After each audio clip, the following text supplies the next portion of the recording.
മേൽ പരിശുദ്ധാത്മാവ് ഇറങ്ങി വന്ന് നിങ്ങൾ യെരുശലേമിലും യഹൂദിയിലും ശമരിയിലും ഭൂമിയുടെ അറ്റത്തോളം നിങ്ങൾ ക്രിസ്തുവിന്റെ സാക്ഷിയായി തീരും. അപ്രകാരം അത്രേ സഭ വളരുന്നത്.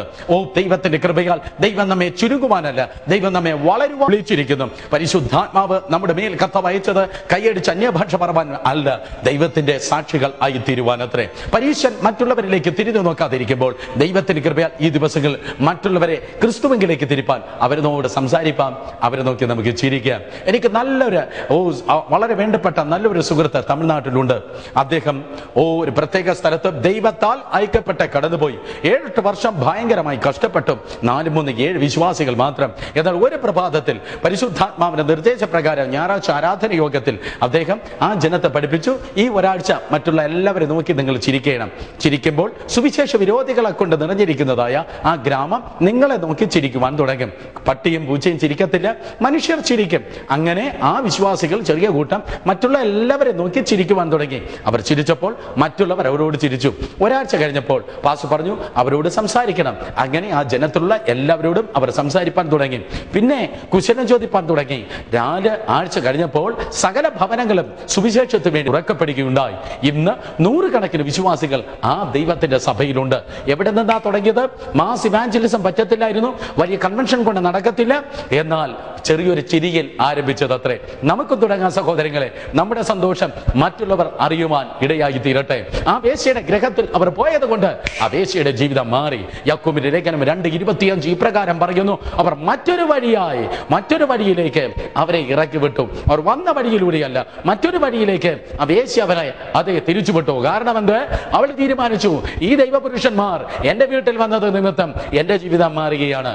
ആരോഗ്യം ഇന്ന് പകൽ എടുക്കേണ്ടിയിരിക്കുന്നു. ഇന്നലെ വരെ ചിന്തിച്ചതുപോലെയല്ല, ഇന്നലെ വരെ പറഞ്ഞതുപോലെയല്ല, ഇന്നലെ വരെ കേട്ടതുപോലെയല്ല, ഇന്നലെ വരെ ജീവിച്ചതുപോലെയല്ല. ഇന്നലെ കേട്ട പാട്ടുകൾ ഞാൻ കേൾക്കുകയില്ല, ഇന്നലെ കണ്ട കാര്യങ്ങൾ ഞാൻ കമ്പ്യൂട്ടർ കാണുകയില്ല, ഇന്നലെ വരെ ഞാൻ ആയിരുന്നത് പോലെയല്ല.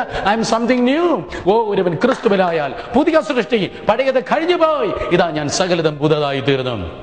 രാഘവിന്റെ അവസ്ഥ മാറി. അവർ മറ്റൊരു വഴിയിലൂടെ അവരെ തിരിച്ചുവിട്ടു. അതുകൊണ്ട് അത്ര വേദപുസ്തകം പറയുന്നത്, മത്തായി സുവിശേഷം 1-ാം അധ്യായം 5-ാം വാക്യം വായിക്കുമ്പോൾ ആ രാഘവിൽ ബോവസ് ജനിച്ചു എന്ന്. എന്നെ കേൾക്കുന്ന ദൈവത്തിന്റെ മക്കളെ, യേശു കർത്താവിന്റെ വംശാവലിയിൽ രാഘവ് എന്ന വേശ്യ കടന്നു കയറിയത് അവളുടെ ജീവിതത്തിന് രൂപാന്തരം വന്നതുകൊണ്ടത്രേ. അതിന്റെ പേരത്രേ മാനസാന്തരം. ദൈവത്തിന്റെ കൃപന് ആരെയും പ്രയോജനപ്പെടുത്തുവാൻ കഴിയും. എങ്ങനെയെങ്കിൽ മാറി നിന്ന് കുറ്റം പറയുന്നവനല്ല, വിധിക്കുന്നവനല്ല, മറ്റുള്ളവർക്ക് വിരൽ ചൂണ്ടി അതെ വിമർശനം തൊടുത്തു വിടുന്നവരല്ല, പിന്നെയോ മാനസാന്തരപ്പെടുന്നവരെ ജീവിതത്തിന് രൂപാന്തരപ്പെട്ട ഏതൊരു വ്യക്തിയെയും കർത്താവിന് തന്റെ നാമത്തിന്റെ മഹത്വത്തിന് വേണ്ടി പ്രയോജനപ്പെടുത്തുവാൻ ഗുണം കഴിയും. കിഴക്കോട്ട് നടക്കുന്നവൻ തീരുമാനിച്ചു പടിഞ്ഞാറേക്ക് തിരിഞ്ഞ് നടക്കുന്നത് പോലെ ഇന്ന് ഈ ദിവസത്തിൽ നിന്റെ ജീവിതം മാറട്ടെ. അതിനുവേണ്ടി ദൈവത്തിന്റെ കരങ്ങളിലേക്ക് ഏൽപ്പിച്ചാട്ടെ. തിരുവചനം പറയുന്നു, ആ പുരുഷന്മാർ ആ ഭവനത്തിലേക്ക് കടന്നുപോയി. വേറൊരു വഴിയായി അവരെ ഇറക്കി വിട്ടു. മറ്റൊരു വഴി ഇറക്കി വിട്ടു. എങ്ങനെയാണ് അവൾ ഇറക്കി വിട്ടത്? യോശുവയുടെ പുസ്തകം 2-ാം അധ്യായത്തിൽ വളരെ ഗംഭീരമായി പരിശുദ്ധാത്മ എഴുതിയിരിക്കുന്നു. കിളിവാതിൽ വഴിയായി അവൾ ഒരു കയർ കെട്ടി ഇട്ടുകൊടുത്തു. ആ കയറിൽ അവൾ പിടിച്ച് ഇറങ്ങി. ഞാൻ പറഞ്ഞത് നിങ്ങൾ കേട്ടു? അതെ, ആ വന്ന പുരുഷന്മാരുടെ കഴുത്തിൽ കയർ കെട്ടി അവൾ ഇറക്കി എന്നല്ല ഞാൻ പറഞ്ഞത്. കയർ ഇട്ടുകൊടുത്തു. ആ കയർ വഴി ആ പുരുഷന്മാർ ഇറങ്ങി. കഴുത്തിൽ കയർ കെട്ടുന്ന ചില ആരാചാരന്മാർ നമുക്ക് നമ്മുടെ ഇടയിൽ കണ്ടേക്കാം.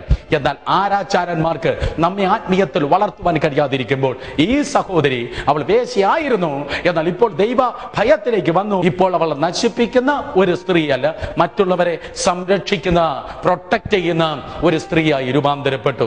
ഇന്നലെ വരെ മറ്റുള്ളവരെ കയർ കെട്ടി കുരുക്കുന്നത് പോലെ, ആരാചാരന്മാരെ പോലെ വാക്കുകളിട്ട് പ്രവർത്തികളിട്ട് മറ്റുള്ള യുവ സഹോദരങ്ങളെ, വളർന്നു വരുന്ന ദൈവത്തിന്റെ മക്കളെ കുരുക്കുന്നതായ ആരാചാരന്മാർ എന്നെ കേൾക്കുന്നു എങ്കിൽ, ഓ, ഈ ദിവസത്തിൽ മാനസാന്തരപ്പെടുക. ദൈവത്തിന്റെ കൃപയാൽ മറ്റുള്ളവരെ ഉടയ്ക്കുന്നവരാകരുത്, മറ്റുള്ളവരെ പണിയുന്നവർ ആയിരിക്കുക. പുതിയ നിയമ ദൈവസഭ അതൊരു കെട്ടിയടച്ച തോട്ടമാണ്, അതൊരു കെട്ടിടമാണ്, അതൊരു ശരീരമാണ്, ക്രിസ്തുവിന്റെ മണവാട്ടിയാണ്. അതിൽ ആരാചാരന്മാർ ഇല്ല. ദൈവത്തിന്റെ കൃപയാൽ നമ്മൾ അന്യോന്യം പണിയുന്നവർ അത്രേ. ആ വഴിയിലൂടെ അവർ അവളെ ഇറക്കി വിട്ടു. അവൾ സംരക്ഷിക്കുന്നവയായി തീർന്നു.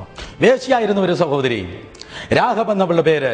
യോശുവ 2 പുരുഷന്മാരാൽ ദൈവത്തിന്റെ ഭയം വന്നിരുന്നതായ പട്ടണത്തിൽ അവളുടെ ദൈവത്തെക്കുറിച്ച് സാക്ഷി പറയുന്നു. അവളുടെ ജീവിതം രൂപാന്തരപ്പെട്ടു.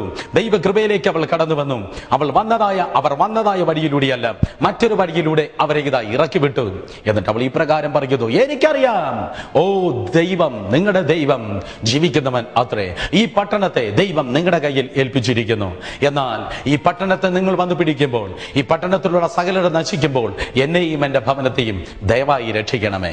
ഈ ചിന്ത നമ്മെ ഭരിക്കേണ്ടിയിരിക്കുന്നു. നീ രക്ഷിക്കപ്പെട്ടിരിക്കുന്നുവോ?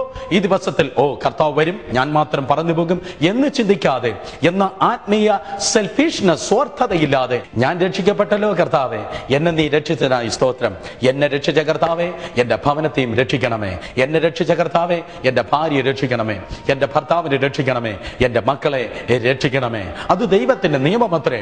അപ്പോസ്തല പ്രവൃത്തി 16:31 വായിക്കുമ്പോൾ തിരുവചനം പറയുന്നു, കർത്താവ് യേശുവിനെ വിശ്വസിക്കാം, നീയും നിന്റെ കുടുംബവും രക്ഷ പ്രാപിക്കും. നിന്റെ കുടുംബത്തിൽ പിടികിട്ടാ പുള്ളികളെ പോലെ ഒരിക്കലും സുവിശേഷം വായിക്കാതെ, ഒരിക്കലും മീറ്റിങ്ങിന് വരാതെ, ഒരിക്കലും ദൈവത്തിന്റെ നല്ല കൃപയെക്കുറിച്ച് ചിന്തിക്കാതിരിക്കുന്ന ആരേലും ഉണ്ടെങ്കിൽ നിനക്കവരെ പിടിക്കാൻ കഴിയത്തില്ലായിരിക്കാം. പക്ഷേ നിന്നെ തൊട്ട കർത്താവിന് നിന്റെ ഭവനത്തിലുള്ള പ്രിയപ്പെട്ടവരെ തൊടുവാൻ ഗുണം കഴിയും.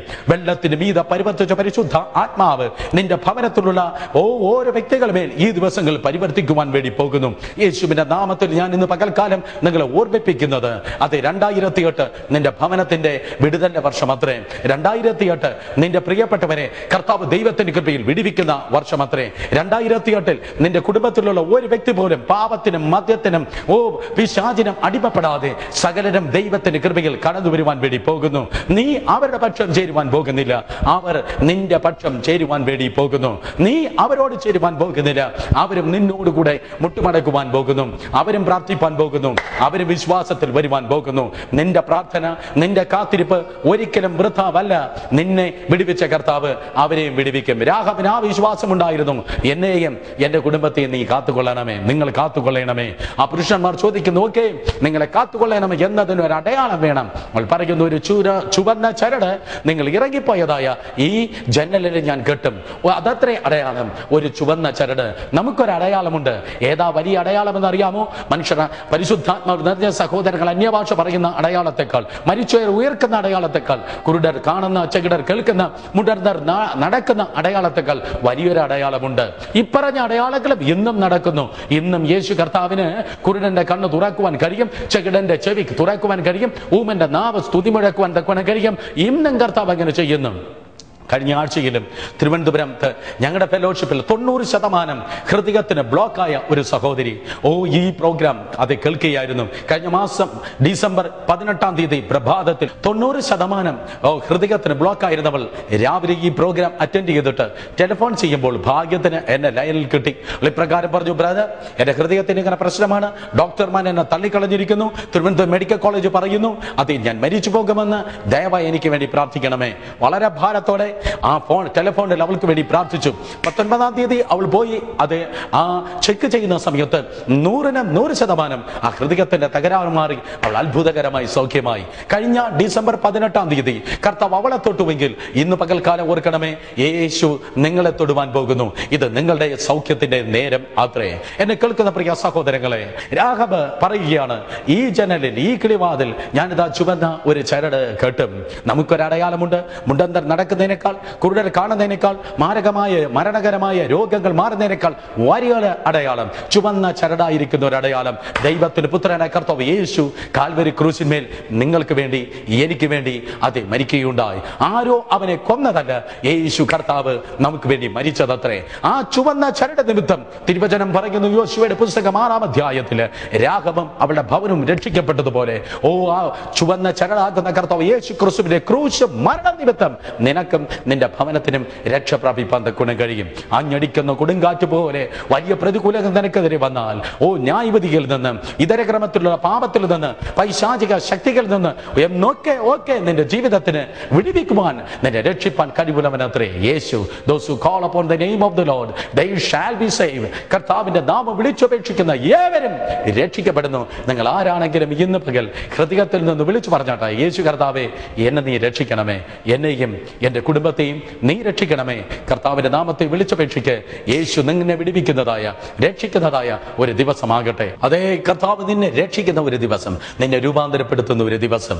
പഴയ നിയമത്തിൽ ഏഷ്യ സ്ത്രീയായിരുന്ന രാഹബിനെ കർത്താവ് വിടുവിച്ചിട്ട് യേശു കർത്താവിന്റെ വംശാവലിയിൽ അവളെ കൊണ്ടുവന്നതുപോലെ നിങ്ങളുടെ ജീവിതത്തിന് മനുഷ്യനെ കണ്ടാൽ തിരിച്ചറിയാൻ കഴിയാത്ത ക്രമത്തിൽ ഒരു അഡ്രസ് ചേഞ്ച്, ഒരവസ്ഥാ മാറ്റം ഈ ദിവസം മുതൽ സ്വർഗത്തിലെ ദൈവം നൽകുമാറാകട്ടെ. ഇപ്പോൾ തന്നെ ദൈവത്തിന്റെ സന്നിധിയിൽ പ്രാർത്ഥിച്ചാട്ടെ. കണ്ണുകൾ അടച്ച ഹൃദയത്തിന് ആഴത്തിൽ തീരുമാനിക്ക്. ഇതുവരെയും ലോകത്തിന് വേണ്ടി ജീവിച്ചു, പാപത്തിന് വേണ്ടി ജീവിച്ചു. എന്നാൽ ഇന്ന് പകൽ മുതൽ എന്റെ ജീവിതത്തെ രൂപാന്തരപ്പെടുത്തുന്ന, എന്റെ കുടുംബത്തെ രൂപാന്തരപ്പെടുത്തുന്ന യേശുവിന് വേണ്ടി ഞാൻ ജീവിക്കും. നമുക്ക് ഒരുമിച്ച് പ്രാർത്ഥിക്കാം. ഈ പ്രാർത്ഥനാ വാചകം ഹൃദയത്തിന് ആഴത്തിൽ നിന്ന് പറഞ്ഞാട്ടെ. കർത്താവേ യേശുവേ, എൻ്റെ ഹൃദയവാതിൽ അങ്ങയ്ക്കായി തുറക്കുന്നു. എൻ്റെ ഹൃദയത്തിലേക്ക് അവിടുന്ന് കടന്നു വരണമേ. ഞാൻ വിശ്വസിക്കുന്നു കാൽവരി ക്രൂശിന്മേൽ അവിടുന്ന് എൻ്റെ പാപത്തിന് പരിഹാരത്തിനായി മരിച്ചു, അടക്കപ്പെട്ടു, ഉയർത്തെഴുന്നേറ്റ് സ്വർഗത്തിൽ അവിടുന്ന് ജീവിക്കുന്നു. കൃപയാൽ എന്നെ അങ്ങയുടെ പൈതലാക്കി തീർക്കണമേ. ജീവപുസ്തകത്തിൽ എൻ്റെ പേര് എഴുതണമേ. യേശുവിൻ നാമത്തിൽ തന്നെ ആമേൻ.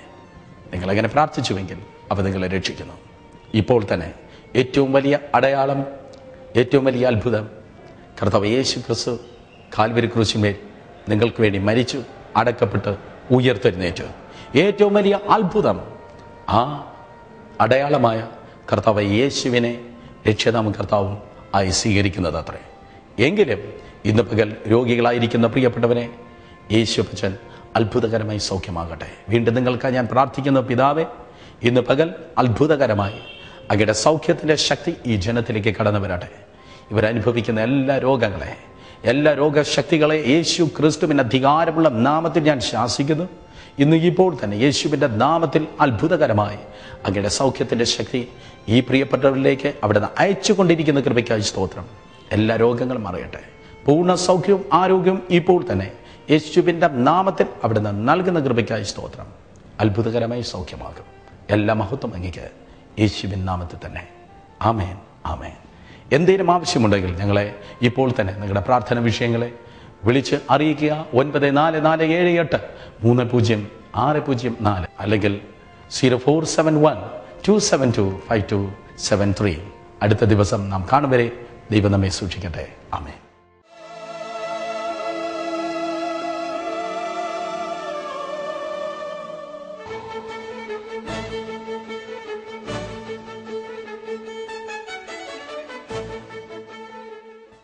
ഈ ശുശ്രൂഷയെ സാമ്പത്തികമായി സഹായിപ്പാൻ താൽപര്യമുള്ള ഏവർക്കും ഞങ്ങളുടെ TV ക്ലബിലേക്ക് സ്വാഗതം. നിങ്ങൾക്കായി ഞങ്ങൾ പ്രത്യേകമായി പ്രാർത്ഥിക്കുന്നു. ദൈവം നിങ്ങളെ ധാരാളമായി അനുഗ്രഹിക്കട്ടെ. താൽപര്യമുള്ളവർ ഞങ്ങളുടെ ഓഫീസുമായി ബന്ധപ്പെടുക. ഞങ്ങളുടെ വിലാസം torch off truth, post box number 6543, Trivandrum 25. Phone 2725273. Mobile 9447830604.